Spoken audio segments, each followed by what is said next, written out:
And infrastructure reform has sparked a lobbying frenzy in Washington. In a new Washington Post report, nearly 2,000 groups are trying to sway. Hello, today I present to you an extremely attractive application for music lovers. It's completely free. You can listen to music online or download unlimited music to use whenever you don't have internet. The powerful search function helps you find anything you want. Trust me. It's hard not to find what you're looking for because the search function is really powerful. Application download link is attached in the description of the video. I'm pretty sure you'll like it.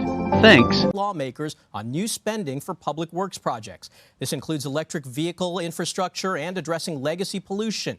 Companies and organizations have spent more than $426 million in their lobbying efforts. Yeganeh Torbati co-authored that article and joins me now. She's an economic policy investigative reporter for the Washington Post.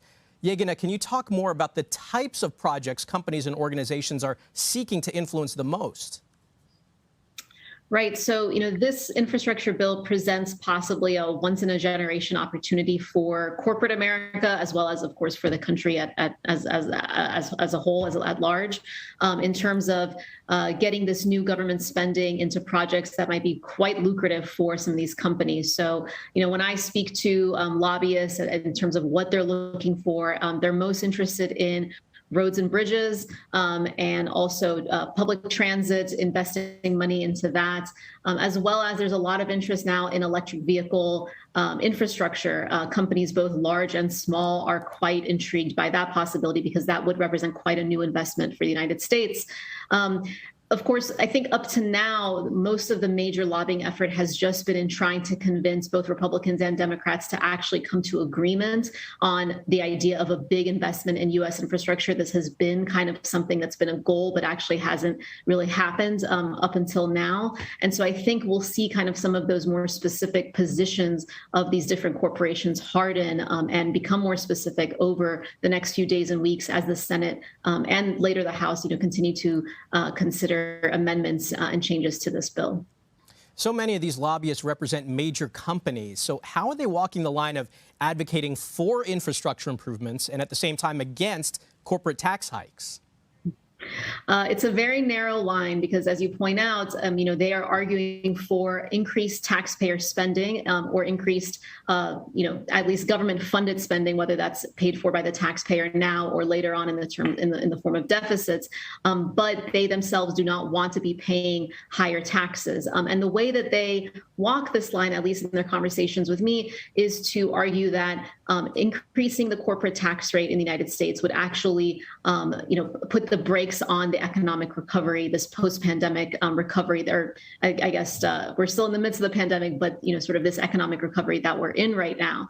And so their argument is, increasing that corporate tax rate, making us as companies pay more than we are now, will actually hurt the entire country. But the point you raise is not lost on a lot of advocates and people who think that we should be taxing these companies more, and that they should be paying more in order to fund some of these investments that, after all, are going to, boost the American economy, boost government spending, certainly, and certainly boost these companies' bottom lines. Yeganeh, as you mentioned in your piece, more than $400 million have been spent in these lobbying efforts. Now, give us some perspective here. How does that number stack up to previous years? Right. So this estimate that we use in our story was from the Center for Responsive Politics, and they crunched the numbers for the prior year. And at that point, this similar spending was only at around $291 million. So that's about, a 30% or more increase in lobbying specifically on infrastructure, or at least by companies that are looking at infrastructure issues when they're going to Washington. So that's a huge increase, and it makes sense given the amount of money that's really at stake and the amount of spending that's at stake here. So what kind of progress are we seeing so far as a result of this lobbying boom? How much impact do you believe these efforts will have on the final outcome of the infrastructure bill?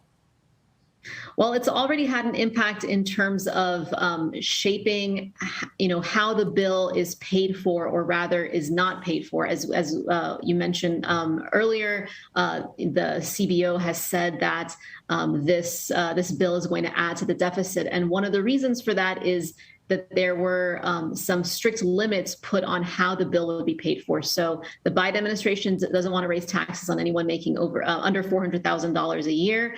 At the same time, Republicans were very against any corporate tax increases, and corporations made very clear that they would not support any kind of corporate tax increase as part of this infrastructure package. Early on, the Biden administration, as well as the bipartisan group of negotiators, had wanted to include some increased IRS funding in hopes that that would bring in more revenue than it cost in order to pay for some of the provisions in this bill. And then that quickly got sort of left on the wayside because of opposition from conservatives. So you're already seeing how very early on lobbying by both conservative groups and corporations has shaped the parameters of this bill and kind of shaped the reality that it is, likely going to add to the deficit. What do lawmakers on both sides of the aisle have to say about all this?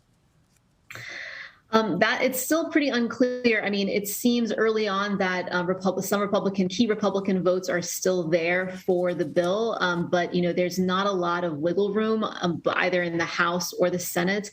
So we'll just sort of have to see if this pretty fragile coalition holds together in order to eventually make this law. Certainly, there are very powerful and moneyed interests on the side of passing some sort of big bill. So we'll just have to wait and see kind of how that all shakes out in Washington.